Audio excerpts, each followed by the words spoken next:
inquired about the difference between the fard and the wajib. We hear a lot, the prayer is fard. And we also hear that the prayer is a wajib. And he was wondering whether there is a difference between the two terms. Fard and the wajib literally means a must.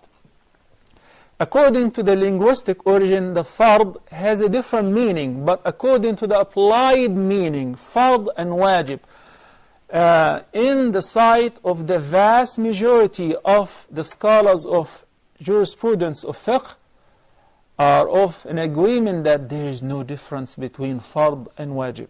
Relying on what? Relying on a hadith when the Bedouin came to the Prophet ﷺ and he said, inform me about what Allah has ordained upon me. So he said 5 daily prayers, إِلَّا أَن تَطَوَّعَ, to offer 5 daily prayers, unless if you want to offer tatawwa. So in this regard, the Prophet ﷺ said, the only fard is the 5 daily prayers.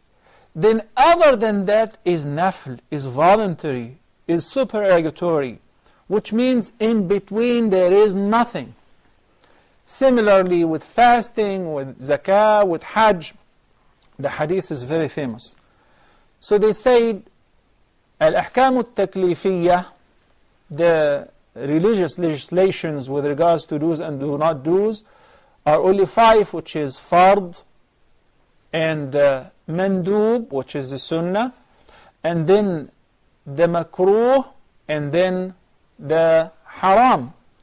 So basically, al-wajib, according to al-Imam Abu Hanifa and his followers, or the school of Imam Abu Hanifa, may Allah have mercy on him, has a slight difference between al-wajib and al-fard, based on the applied meaning.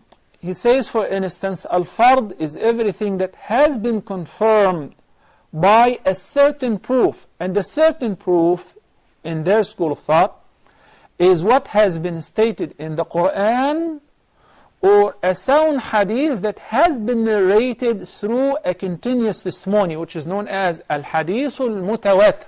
So anything that has been proven via hadith, ahad, even if it is proven to be confirmed, it would not be called fard, rather they will call it wajib. Based on that, and relating to the previous question, which I answered in the very first part of tonight's session, that al-wajib, according to Imam Abu Hanifa, for instance, witr, or watr, you can call it both ways, with the fath or with the kasr, watr or witr, is wajib in Hanafi madhab. While according to the vast majority of the scholars, it is an emphatic sunnah, because there is no space, there is nothing intermediary between al-fard and al-nafl or al-mandub, according to the jumhur. It's the difference does not really make a big deal, but the opinion of al-jumhur is more sound in this regard, which is al-Imam Malik wa Ahmad wa Shafi'i and the rest of the scholars of fiqh. Fard and wajib are alike and are the same.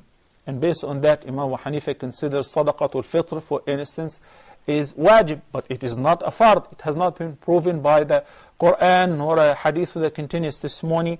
That would not really add much to the followers, to the laymen, who just want to know whether shall I pray this as a fard or as a nafl.